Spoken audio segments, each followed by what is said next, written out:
วัสดีค่ะวันนี้นะทำกับข้าวกินเองตอนเป็นมื้อเย็นนะคะนี้มีปลาจะทำปลานึ่งปลาทับทิมนะคะวันนั้นซื้อจากโลตัสวันเดียวกับที่เราไปซื้อของทำสุกี้แล้วก็อันนี้เป็นเนื้อที่ซื้อจากฟู้ดแลนด์เดี๋ยวจะทำเนื้อผัดน้ำมันหอยจะไม่ค่อยได้ถ่ายขั้นตอนทำนะเพราะว่าวันนี้ทำเองนะคะส่วนแฟนเจ็บมือเจ็บเขาก็เลยไม่ค่อยสะดวกเท่าไหร่เดี๋ยวจะถ่ายเท่าที่ถ่ายได้นะ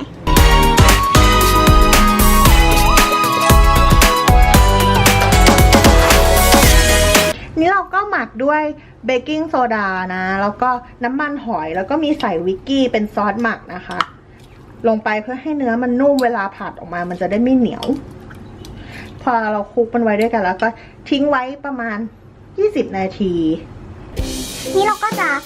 ราดน้ำมันงาเพิ่มด้วยนะอันนี้เป็นน้ำมันงาเกาหลีนะคะจะหอมๆเพิ่มความหอมเพราะว่าเราจะผัดเราหมักด้วยน้ำมันหอยแต่ว่าเราจะให้กลิ่นน้ำมันงาเนี่ยมันชูขึ้นมานะมันจะหอมแค่ช้อนเดียวพอนะคะ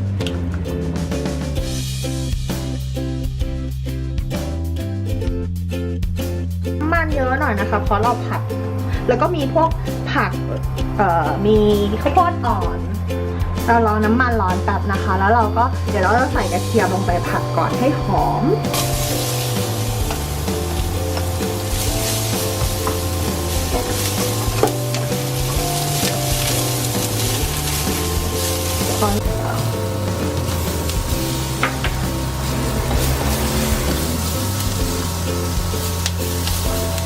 เราก็ผัดผักจนให้มันเริ่ม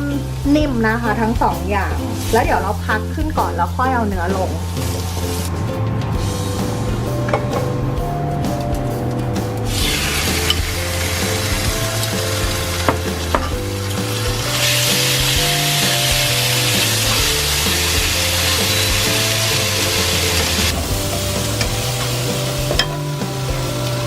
เอาปรุงรสเพิ่มด้วยน้ำมันหอยนิดนึงนะคะให้มันพอมีรสชาติเพราะว่าเอาผักมันลงไปปุ๊บมันก็จะทำให้ที่เนื้อที่เราหมักไว้อะมันจืด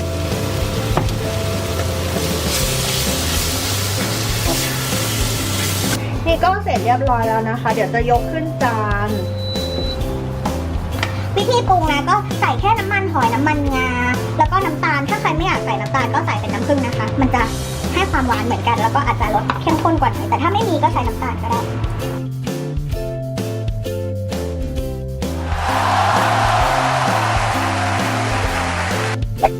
นี่ก็ทำเสร็จแล้วนะคะแบบบ้านๆ กินกันเองง่ายๆนะมีเนื้อผัดน้ำมันหอยที่บอกไปน้ำมันหอยกับน้ำมันงานะคะจะมีทั้งรสเข้มข้นของน้ำมันหอยแล้วก็มีกลิ่นของน้ำมันงาหอมๆส่วนอันนี้ก็เป็นปลานึ่งจริงๆหน้าตามันไม่ค่อยดูดีหรอกแต่แบบเป็นเมนูประจำที่กินเพราะว่าอันนั้นน้ำจิ้มก็ทำเองนะเป็นสูตรของแฟนปกติแฟนทำนะคะแต่วันนี้นี่โดนประตูรถหนีบนะเลยทำอะไรไม่ได้เลยเราก็เลยต้องทำทุกอย่างเหนื่อยเวอร์นี่ค่ะไปกินก่อนนะบ๊ายบาย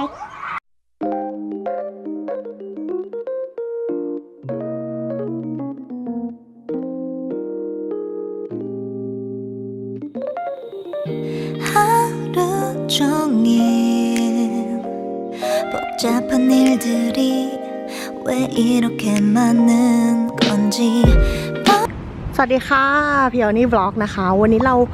รอรถ Uber มารับที่หน้าคอนโดนะเพราะว่าเดี๋ยวจะออกไปซื้อของในวัดสันนะคะที่เซ็นทรัลแล้วก็จะมีไปดูหนังด้วยเพราะว่าอยากดูเรื่อ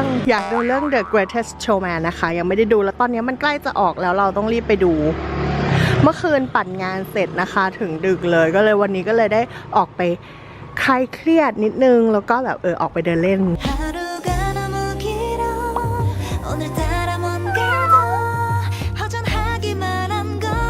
What should I do? Dear diary, I want to say 오늘 하루 온종일 정말 다 힘들어 텅 빈 맘을 아무것도 อันนี้แฟนไปซื้อของนะคะที่ไดโซเรามาช้อปปิ้งวัดสันกันแป๊บนึงมีของอยากได้เยอะเลย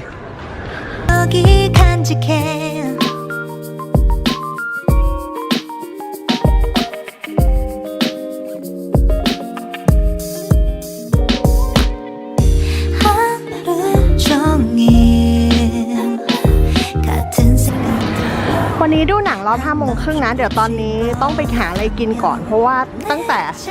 ตื่นมายังไม่ได้กินเลยมัวแต่ทำงานบ้านนะคะแต่ตอนนี้มันเหลือเวลาแค่ชั่วโมงเดียวสงสัยจะได้กินฮาจิบังอีกแล้วนะเพราะว่าเร็วที่สุดนั่งไหนอะนี่เหรอ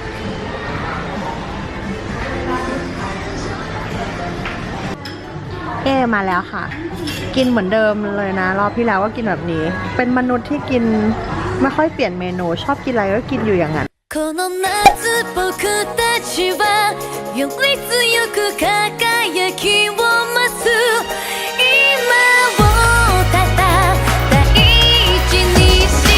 ตอนนี้ก็รออูเบอร์อยู่นะคะพอดีว่าเดี๋ยววันนี้จะไปกินอาหารนะคะที่โรงแรมบุฟเฟ่อาหารญี่ปุ่นที่ห้องอาหาร Albricius นะคะโรงแรม Chatrium Residence นะแมว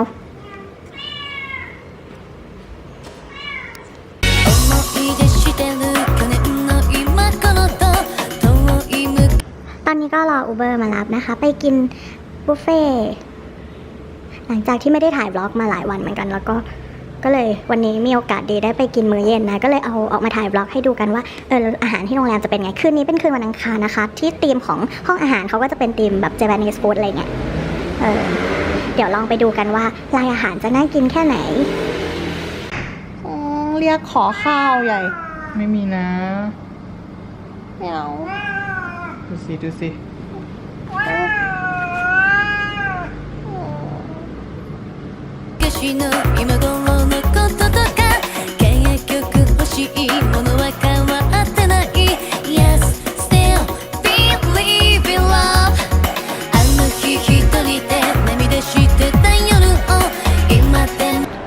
ถึงแล้วนะคะโรงแรม Chatrium Residence อยู่ในซอยนราธิวาส 24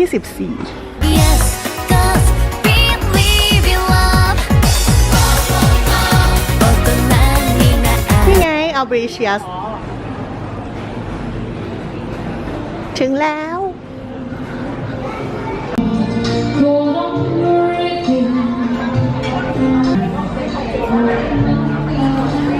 อันนี้โต๊ะที่เราได้ติดหน้าต่างเลยมีเทียนให้ด้วยบรรยากาศดีเลยนะคะมีดนตรีด้วย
ยังไม่3 ทุ่มเลยอะแต่ว่าแบบ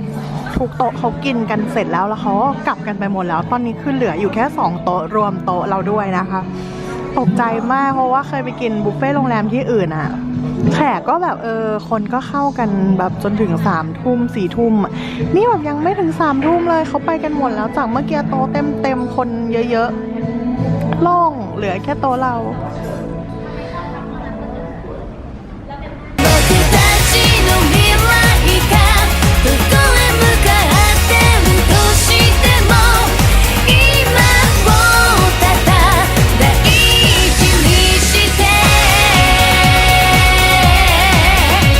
อนนี้นะคะ เราก็กินกันอิ่มแล้ว แล้วก็ตอนนี้ลงมานั่งรอรถกลับคอนโดที่ล็อบบี้นะ นี่ล็อบบี้โรงแรม อาหารรสชาติดีเลยนะคะ อร่อยแล้วก็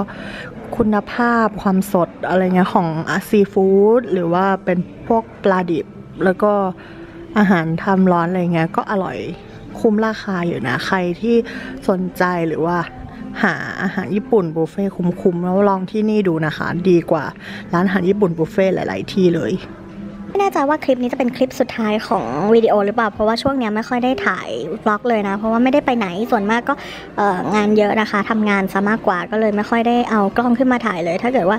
วิดีโอนี้เป็นวิดีโอสุดท้ายเป็นช่วงท้ายๆของคลิปก็ขอปิดบล็อกวิดีโอนี้เอาไว้เลยนะคะไว้เจอกันใหม่วิดีโอหน้านะน่าจะเป็นช่วงอาทิตย์หน้าที่ได้พอว่างถ่ายนะคะยังไงก็เจอกันค่ะบ๊ายบาย